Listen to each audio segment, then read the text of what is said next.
tell me about the first, like, paint us a picture. You getting started before you and I talked.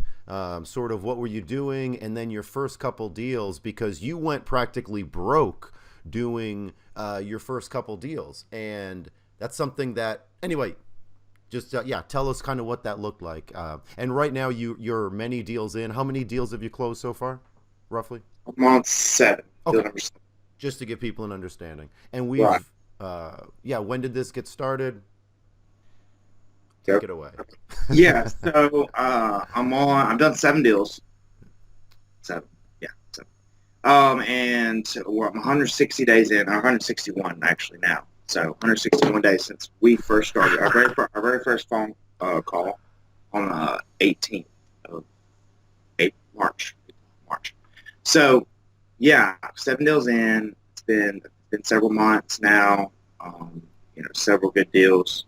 But yeah, so like I said, when I started with a certain amount, and I mean, I used all of it, every bit of it, and on the especially on the first deal, kind of um, found a great deal for sure. Found a great park to be in, and but had to take that leap of faith and write the check, and had very little room for error in there.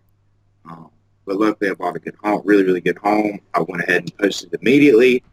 I had time, a good amount of interest. It was a 4-2, so I kind of got lucky with that. So that those are everybody wants a 4-2 apparently. So um, and let's see, yeah. So I had that, stroked the check for it.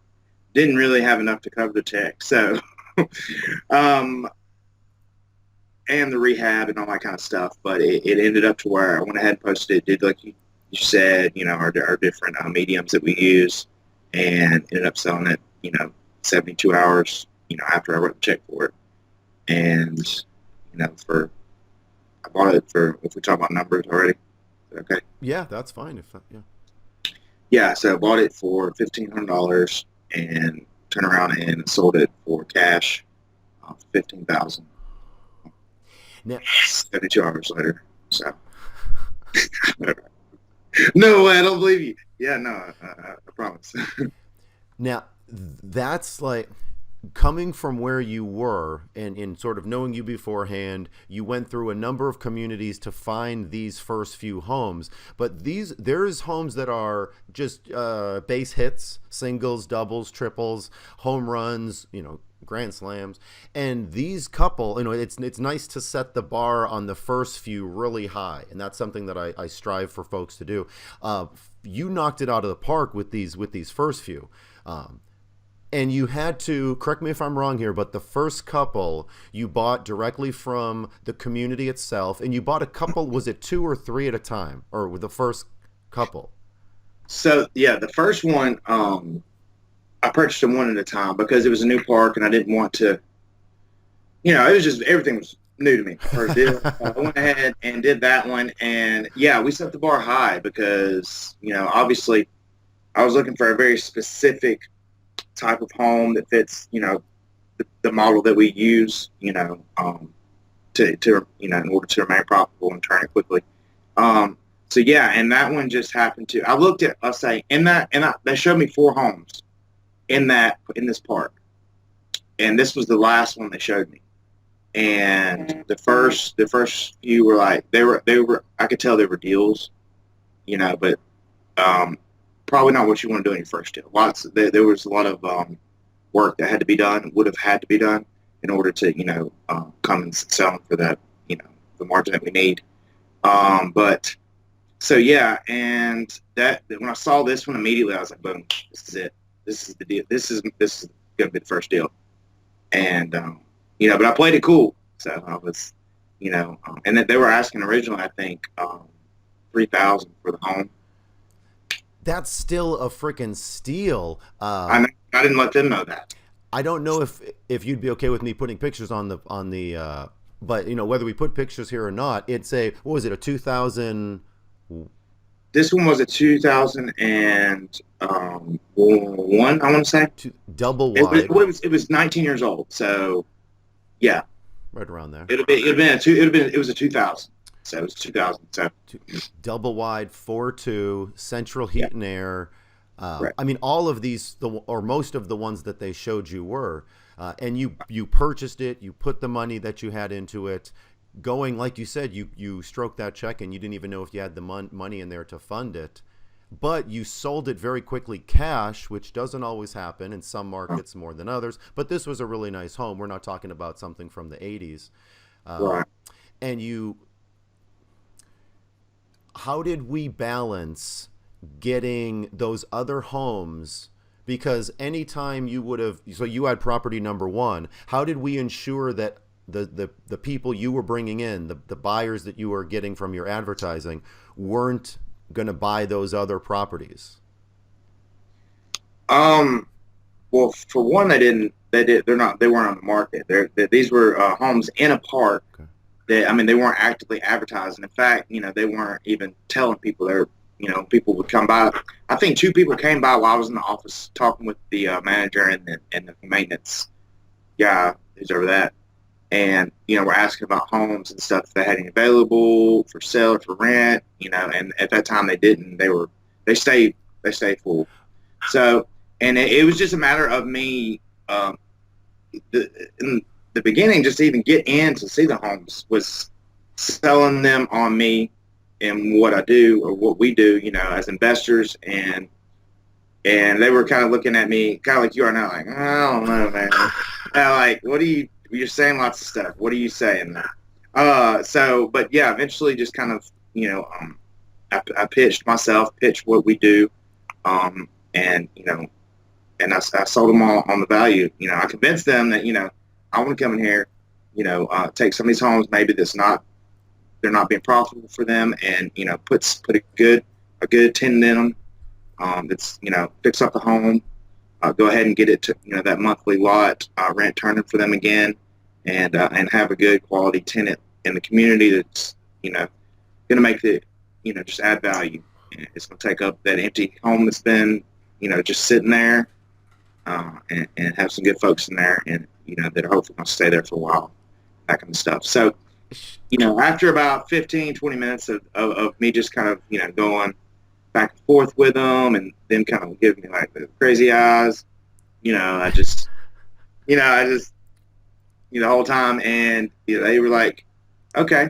Well, really, what did it was, all that stuff, and there was a couple of people in there, and they were all just like, yeah, yeah. They were like, okay. But the manager was like, and then I eventually just, brought it back to the point that, when I walk through the door, when I'm involved with you guys, it equals more money for you guys. It's going to bring a profit to you that you don't currently have. Actual dollars, not just, curb appeal or whatever that is, but actual dollars and cents. Like, you're going to make more money because of me. She said, all right, well, let me show you some homes. I was like, right now? She said, yeah, let's go. She liked you. She have a crush on you. What's funny? Yeah, I think she did. So it was weird. And her whatever boyfriend, fiance, I'm not sure, was the maintenance manager over this park. Where there's two sister parks, so right down the road. But anyways, they're over both of these parks, and the girl was the manager, and they got the maintenance dude. They were a couple. So, they were about. I was just being myself. I was being honest with them for one, and I was excited because what we do is exciting. I like the fact I like doing the whole pitch thing and kind of sell them on because it reinforces my beliefs in it. Because and if like I believed in it, like I was sold on JFed and the mobile home investing, man. I had been looking for something that was going to be something that I could like a vehicle that I could use to take me to another level or to maybe do some bigger things, and I saw the opportunity in this and was like, that's it. So None of this would have been, you were the one with boots on the ground in the area. And these managers sound like they don't sound like the best park managers. I mean, they were kind of they weren't actively selling these homes. The handyman wasn't fixing these homes himself. They weren't even showing these to people coming through. Like, you had to talk the manager into selling them at some rock bottom price. You turned it around real quickly. Well, I mean, you cleaned it up, you fixed it as needed. How many repairs in that first one? You bought it for 1,500. Oh no, 3,000. No, well, I bought it for 1,500. Oh, 1,500. Okay. Right. So I honestly made almost no repairs. See, that one I didn't have the money to put in a whole lot. We did very little repairs. I think we did, me and my dad, who, shout out to my dad, love him. I mean, he's been a huge help, especially on the first three homes. He was a big help because I didn't have a whole lot of extra money. I had some handyman woes that came with each home, so he was a big help. So sorry, all you other investors don't have a dad that is like Superman. So, but that doesn't mean you can't do it, because I did a lot of the stuff myself. But on the first one, we patched a couple holes in the wall. So this is actually how it unfolded. I purchased the home. I went ahead and put it on the market immediately for I think I was for $7,500, because I knew that was a steal, and I knew that it would, at that number, that I could literally have it sold within a day or two, because that's how fast I needed to sell it. Were you trying to sell it for payments at the time? I was trying to sell it for whatever deal made sense, okay. Whatever deal covered what I had paid for it, and then I knew it was a good enough home to where I could absolutely get at least the check that I wrote, the $1,500. I knew I could get that back out of it immediately, pretty much. So that's why I put it for the 75. And then I had just tons of interest, tons of people come and actually come to the home. Probably about 4 different people came. 2 other ones kind of just rode by. I said, no, that's not what I'm looking for. Kept going. But yeah, so, and then I called you, talked to you. I was like, okay, obviously, I'm thinking about raising this price. What do you think? And you were like, yeah, I mean, if the home's obviously worth that amount. You've got tons of interest. And so I raised the price to 10 grand. Okay. So then I had that next day, I had 2 people come through and, make offer. One offered like 9,500 cash. The other one offered me, said he would buy it. And then I told him I had another guy. He said, I'll do 11. So then I realized, I was like, okay, well, I have really underestimated my market, and, the fact that this home is in good condition as it is. So raise the price again. And then I raised it to 15,000, which is what I sold it for. Yeah, and I just realized, and I guess that's something you can think about, as we're pricing these homes and coming up with figures and stuff like that, is that, the better you're aware of your market and the need for that particular type of home in that area with that condition, all that stuff, like, you don't want to leave a lot of money on the table. Because imagine if I had sold the home for the 7,500, went ahead, because I paid 1,500 for it less than 24 hours ago. Okay. So, obviously that is an excellent deal. If we could run across those would be home runs, right? All day. Okay. All day, every day. But yeah, all day. Exactly. I wish there was all day. But then I had the pushback to say, well, can I raise the price on this? I've already posted it for this. I've already talked to some people about these figures. Yes, we can. It's ours. We can do whatever we want with it. We don't want to be a jerk. But we also don't want to let our meekness, niceness overrule our business sense, because I would have left, $7,500 on the table if I had sold it for that.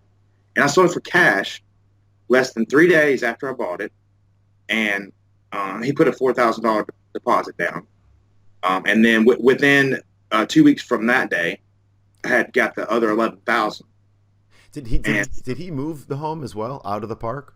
No, he has not. He had wanted to make it closer to his work, but it costs a good bit to move those things. I'll let him know, and I did ask. I said, I really want to keep it here, if we can. And then he let me know he planned on moving it, in a couple months or so once he saved up to do it or whatever.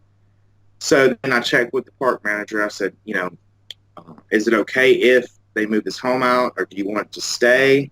What's the deal? And then I just shut up. And yeah, because I didn't want to like talk her into not moving it or try to push her towards moving it. I just wanted to see like where she was at, and then I could do what I needed to do. Um, Same goes with numbers. So How did she react? she was like, she said she didn't care if they moved it, they kept it there. It's whatever. Said she sold the home to me. Said I'm selling to somebody else. It doesn't matter because they have people that are wanting to come to this particular park all the time. Is the impression that I got, or maybe she just didn't care. Right. Well, those three, So 4 homes were still available, looking very, very, very nice, new or newer, modern, double wides, pitched roofs. I mean, gorgeous homes, vinyl yeah, sided. yeah, whole parks like that. So it's all paved. All they have their own parking, own yards. They're all they're all of them have vinyl siding. All of them are at least like a 1990 or newer in this park. So Have your other deals since then been with homes as newer, or they've been a little bit? They haven't been as. they've all been in that range. They've all been from the 1990 to the 2001 range. Oh, that's great. Okay, even in the '80s or okay, late. Well, I mean, I looked at a lot of deals then in the mid '80s, late '80s, and that year range. Honestly, if you're just looking at the market as a whole, is where the biggest chunk of like with the type of deals that we do. That's where it looks like it comes from me, from those early '80s to late '80s, even up into the mid and early '90s. Is the range where we can get them from free to six, seven, $8,000, and still make it make sense. Now, the newer you get any newer than that, then people they're just asking retail for it, which they obviously don't get. They keep it on the market for a while, come to reality. But that's where I have found that year 10 to 15 year range is kind of where I don't want to box it in. Don't get me wrong. Like I've seen some homes that from the '70s that were a good deal, $2,000 that were really nice. But that's just where I've noticed personally, and felt like made the most sense in terms of they looked good on the outside. They were a little dated, They were dated, but also not terribly difficult to bring them to make them feel fresher, a little bit newer. It was a little cosmetic things that I could do to bring his homes up and really add and get the money back out of it and then some.